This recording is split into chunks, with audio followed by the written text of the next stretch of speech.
Darren Till is set to box Darren Stewart tonight at Misfits 21. In a recent interview with MMAfighting.com, Till said he eventually wants to return to the UFC. His last fight was against Dricus du Plessis back in 2022, where he lost via submission in the 3rd round. Till won just 1 out of his last 6 fights. He went on to say, "I know there's this stigma out there about me, and I'm joking, but I train f***ing hard. I did it during my MMA days. I probably overtrained. A lot of people that have been along with me, Tom Aspinall knows I overtrained. If anyone ever asked him, he would say Till overtrained. So it just depends. If the fire is not there like it used to be now, and especially outside of fighting, it's not like I'm doing too bad myself. I've set businesses up. I've become a little bit of an entrepreneur myself. Like I've got one of my companies that was on the canvas in the partnership with the UFC. It just all depends about the fight and stuff, but I think it will be there. Because I do want to go back. We'll see."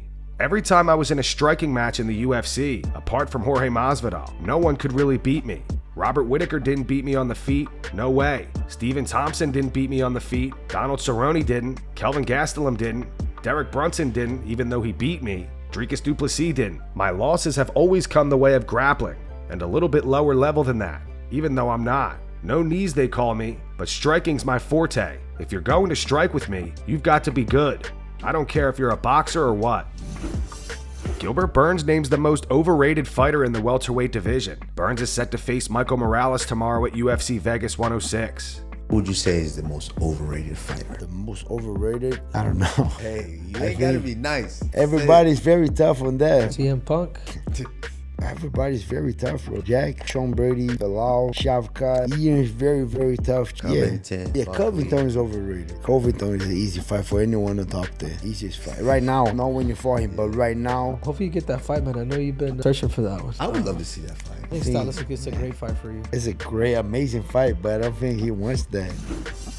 Dricus du Plessis is set to defend his middleweight title against Khamzat Chimaev at UFC 319. Currently, Dricus is the underdog at plus 160, and Khamzat is a minus 200 favorite. Michael Bisping thinks Dricus being the underdog is insane. On his YouTube channel, Bisping said the fact they've got Dricus du Plessis as the underdog is insane. The man can wrestle, he's got great jiu-jitsu, he's big for the weight class, and more importantly, he has a gas tank. He has no problems going 5 rounds. The 2 times Khamzat went to a decision was when he couldn't get the finish in the 1st or 2nd round. That's when Gilbert Burns started to take over. That's when Kamaru Usman had a lot of success and settled the score, and it almost came out as a draw. And now it's not 3 rounds, it's 5 rounds. The way that Khamzat Chimaev fights is the way he fights. He ain't going to change. If it ain't broke, don't fix it. When you lose fights, you say, well, I never really lost. It was a chance to learn. And that's true. When you do lose, you address some things. You address your preparation. You address your weight cut. You address your diet. You address all kinds of that you might have been doing wrong. And one of those things that I might be that I address, the fact that I don't pace myself. As I said, if it ain't broke, don't fix it. He's going to go full steam ahead. Khamzat Chimaev is going to go right at him. He ain't going to about. He's going to swing for the fences. He's going to pick him up. He's going to try and slam him down. He's going to go berserk. He's going to go mental. And that's what we love about him. That's why we can't wait to see this fight. But if he doesn't get him out of there in the 1st round or the 2nd round, and he's starting to gas come round 3 and round 4 and round 5, he's looking to be anywhere else but in the middle of the octagon in the United Center. Dricus du Plessis is going to take over. And that man is a big, powerful son of a bitch, and he's a finisher as well. Chito Vera had to pull out of his fight against Mario Bautista at UFC 316 due to an injury. What's up, everybody? Chito here. Unfortunately, the news are true, and I had to pull out of my fight in Jersey. And you know, it sucks because in 24 UFC fights, I had never had to pull out due to an injury. And you know, I've been blessed with a strong body and a strong mind. So you know, there's always a first time for something, and it sucks because now I have to, you know, recovery, settle down. But at the end of the day, everything comes to us for a reason, and you know, this is just time to heal now. So I will put all my energy, all the same discipline and the same work ethic that I have into getting ready for a fight. I'm gonna use it into get this healthy, go from here, and you know, get back in the horse. I was dying to perform. I was like very excited to get in front of a fun crowd in Jersey and put in a show. But like I say, time to heal, time to get better, and eventually I get back to the horse. The dream is still on. I'm hungry, and I'm gonna make sure I'm 100% to kick some ass very soon. And thanks everybody for the support, to my sponsors, my team, my family, and I'll be back better than ever. Undefeated Michael Morales is set to face Gilbert Burns tomorrow at UFC Vegas 106. Morales says with being young and undefeated, he knows there's a target on his back. Ever since I started fighting, I was facing veterans of the sport, like people who were older than me. So I've been working hard because I knew that. So I just keep working hard, and with the trainers he had, his mom was actually part of his coaches. So that for him was grateful. He feel grateful about it. Now with this opportunity, being a young fighter and undefeated in the UFC, everyone wants to rip his head off. So he knows he has a target on his back. So now he's training harder because of that. I don't really care about the undefeated record. For me, it's more important to enjoy the experience, and this is something that it can be undone.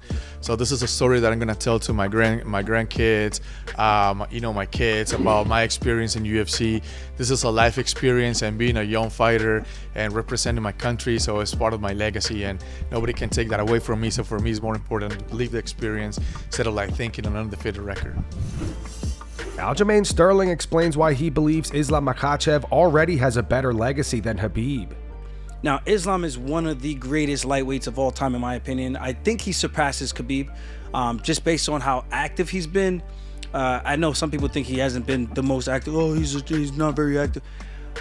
In terms of Khabib's run, I think Khabib had a total of like 13 or 14 UFC fights. I think Islam is already past that, if I'm not mistaken. I could be wrong, but I'm pretty sure. Khabib's title run is definitely better. I mean, is it though? I mean, but he's got more wins. It might be better because he's fought all 50 fighters. Okay, I give him that.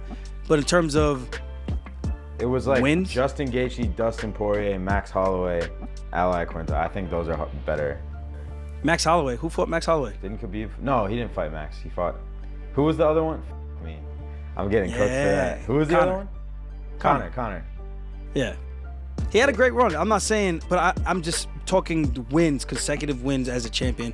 I think Islam is up there. I think, in my opinion, he surpassed him because of all the wins of the credible guys he's beaten to get to the belt, and then the guys he's beaten for the belt. Yeah, I know the Volk one, you could say he's a 45er, but he beat the guy who was pound for pound at the time. Yeah, the short notice one, I get that as well. But to do what he did to do Bronx, the way that he did it was super impressive. And I think there's got to be some respect on that. And of course, Dustin Poirier, after losing multiple title fights, he made a lot of good adjustments. And then for Islam to beat him the way that he did, you know, he had to grit it out. It wasn't an easy fight. It was back and forth. Came down to the 5th round, in my opinion. He got to finish. Paul Craig returns to the light heavyweight division this weekend at UFC Vegas 106, where he's set to take on Rodolfo Bellato. Craig has hit a rough patch recently, dropping 5 of his last 6 fights. Still, he believes his best performances are ahead of him. Notably, Craig remains the only fighter in the division with a win over the current champion Magomed Ankalaev. He sees that victory and a couple more wins as his path back into the title conversation. We've taken a few months off. We made that decision to go from being a middleweight, moving back up to being a light heavyweight. And the last thing you want to do is put on mass, but it needs to be mass you're putting on as you're making this move back up, but it has to be muscle mass and it has to be functional mass. So we took a little bit of time just to get a little bit bigger, work on some areas we believed we were lacking in our last fight. And I do believe we're a much better version of what we have been in the past. Cutting to middleweight, it does still take a fair bit out you, cutting the extra pounds. So we had this discussion with the manager and my team, and we decided, you know what, right now, the way we're sitting, we're not pushing for a title within the next few fights. So what we're looking for is fights that excite us, and that's what we're looking at now. The move up to light heavyweight also brings the fact that we are the only fighter on the UFC roster who has a victory over Ankalaev, and what that does is that's almost like a Q skip. So we're going to use that after a few fights, get a few victories. Arman Tsarukyan, the UFC's #1 lightweight contender, responds to talk of a potential fight with Paddy Pimblett. He's not too interested, pointing to the gap in rankings. Paddy is currently ranked 8th. However, TJ Dillashaw makes the case that it could still be a smart move to take the fight. What if they come at you with a fight like they keep saying right now, Paddy the Baddy? Everybody keeps saying Paddy the Baddy, Paddy the Baddy.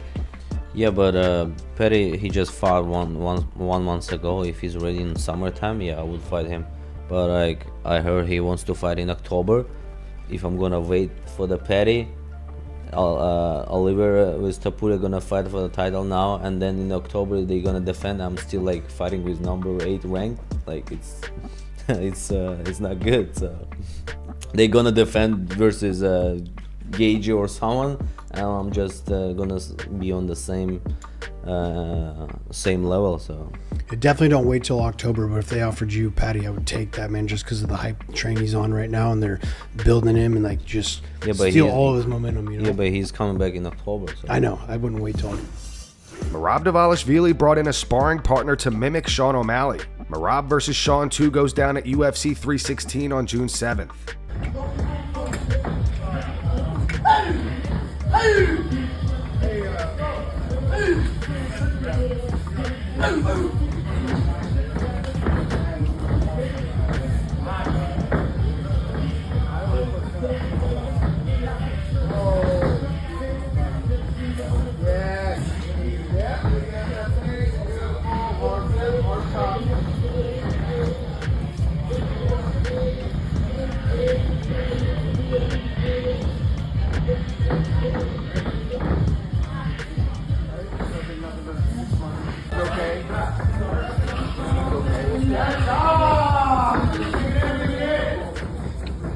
Minute 15 left in the round. Step in on the next one.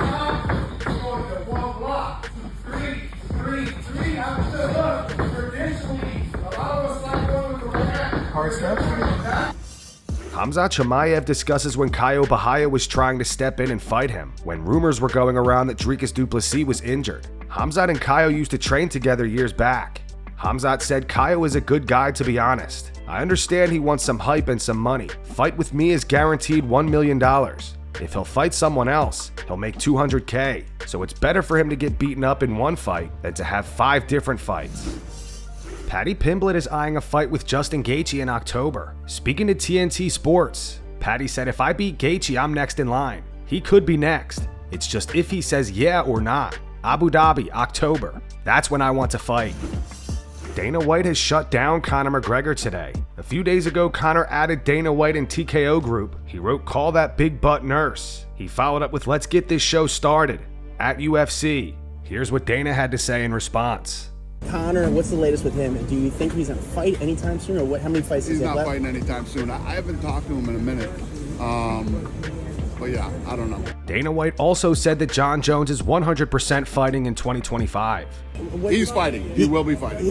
2025? Yes. And that's going to wrap it up for the news. Thanks for watching. For daily MMA news and content, subscribe to Full Mount MMA and click the bell icon to be notified when we post videos. Here are the 3 top comments from last video. The first one's from Mark. It says, "Day 8,654 of Jon Jones ducking." The second one's from AK625. It says, "Usman versus Gilbert Burns fight was 4 years ago. It's scary how time flies." And the final one's from Kyle M. It says, "If Chimaev wins, 185 will be just like heavyweight. 1 title fight every 2 years if we're lucky." Those were the 3 top comments from last video. If you want to be featured in the next one, all you have to do is comment down below. And if you missed yesterday's news, click the video on screen right now to get caught up.